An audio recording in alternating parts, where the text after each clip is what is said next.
اگر سیاسی جماعتیں سمجھتی ہیں کہ صوبے بننے چاہیے تو آپس میں بیٹھیں، مذاکرات کریں اور جہاں جہاں ضرورت ہو وہاں بنائی جائے۔ تو یہ میں نے کہا تھا، اچھا ہوا آپ نے پورے پاکستان میں، تو میں نے آپ کو یہ کلیئر کر دوں، ایڈمنسٹریٹر کوئی ایشو نہیں ہے، وہ تو آج بھی ہم شام کو اپنا ایڈمنسٹریٹر لے سکتے ہیں، لیکن ہماری پارٹی کا ایک اصولی موقف تھا کہ 140A اور جو ہمارا ڈیلیمیٹیشن کے اندر بلدیاتی ایکٹ کے اوپر پیپلز پارٹی کے دوستوں کے ساتھ ایک مذاکراتی عمل جاری ہے، انشاءاللہ تعالی جیسے ہی وہ عمل کمپلیٹ ہوتا ہے تو آپ کو دوسرے ہی دن MQM پاکستان کا ایڈمنسٹریٹر کراچی میں نظر آئے گا۔ فاروق بھائی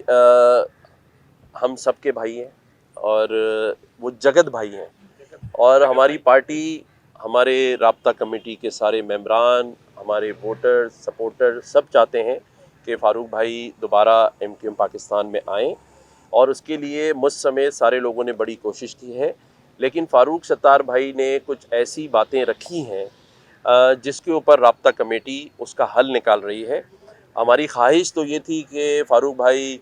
غیر مشروط طور پہ جیسے میں آ گیا ایسے آ جائیں، لیکن فاروق بھائی بڑے ہیں، انہوں نے اگر کسی خواہشات کا اظہار کیا ہے تو اس کا راستہ رابطہ کمیٹی نکال رہی ہے، اور خالد مقبول صدیقی بھائی اس پہ انشاءاللہ آنے والے دنوں میں کوئی پیش رفت ہوگی ضرور۔ عمران خان صاحب نے تو اپنے پہلے ہی جلسے میں جب میری نومینیشن ہوئی تھی تو انہوں نے پہلے ہی عوام کو بتا دیا تھا کہ سندھ میں ایک مولا جٹ آ گیا ہے جی،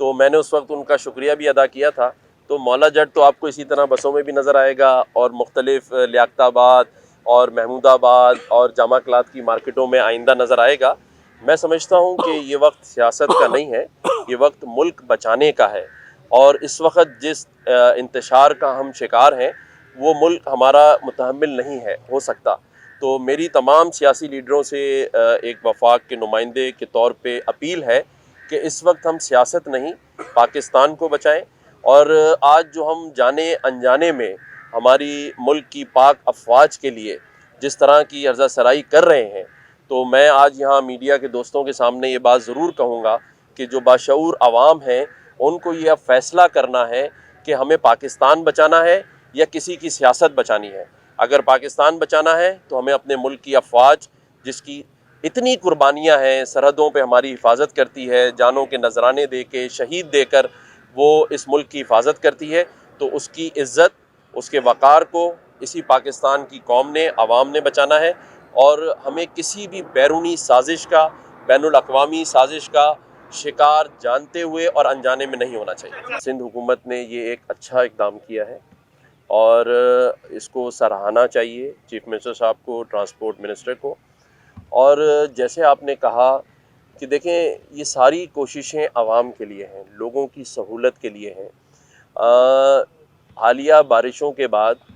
میں یہ سمجھتا ہوں کہ ایلیٹ اور ڈیفنس کلاس بھی بالکل نیچے چلی گئی ہے، ان کے گھروں میں بھی اسی طرح پانی بھر گیا اور وہ نکال رہے تھے جیسے سینٹرل لیاقت آباد میں لوگ پانی نکال رہے تھے،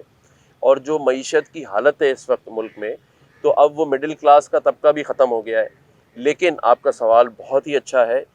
میں سندھ حکومت پہ اس سے بات کروں گا کہ ہر روٹ کے اوپر یہ بس چلنی چاہیے، بلا امتیاز چلنی چاہیے، اور کراچی کے لوگوں کا یہ حق ہے کہ وہ اس سفر میں ان کو یہ سہولت میسر ہو، اور جہاں جہاں اگر یہ روٹ نہیں چلے گا تو یہ میرا وعدہ ہے آپ سے، اس پہ پوری کوشش کی جائے گی۔ یہ جو گورنر کا عہدہ ہے نا، یہ ایک آئینی عہدہ ہے، اس میں ایگزیکٹو پاورز نہیں ہوتی، لیکن میں یہ نہیں کہہ رہا کہ اختیارات نہیں ہیں۔ جب اللہ تعالیٰ اقتدار دیتا ہے تو اختیار آ ہی جاتا ہے۔ ہماری پوری کوشش ہے، اس گورنر ہاؤس کی، اس گورنر کی پوری کوشش ہے کہ سندھ گورنمنٹ کے ساتھ بات چیت کر کے جن کے پاس ان سب کاموں کا اختیار ہے ان سے یہ کام کروانا ہے، کروائیں گے۔ اسی لیے ایک محبت کی فضا اور دوریوں کو کم کیا جا رہا ہے کہ جب یہ دوریاں ختم ہوں گی تو انشاءاللہ تعالیٰ آپ شہر کے اور سندھ کے لوگوں کے کام ہوتے ہوئے بھی دیکھیں گے۔ بلدیاتی الیکشن ضرور ہونے چاہیے۔ MQM پاکستان کی جو میری پارٹی ہے اس کی بڑی ڈیمانڈ تھی اور ہے، لیکن ہمارا جو ایک ایشو ہے میری پارٹی کا جس میں ڈیلیمیٹیشن اور ساتھ ساتھ سیکورٹی کا جو پرابلم ہے، کیونکہ پچھلے حالیہ بائی الیکشنز آپ نے دیکھے ہیں جس میں بڑی خون ریزی کا اللہ تعالیٰ نے بچایا، لیکن پھر بھی ایک ساتھی شہید ہوئے، تو سیکورٹی دے دی جائے، ڈیلیمیٹیشن کو کر لیا جائے۔ میں سمجھتا ہوں کہ سب کراچی کے اور پورے سندھ کے لوگوں کی خواہش ہے کہ بلدیاتی الیکشن فوراً ہونے چاہیے۔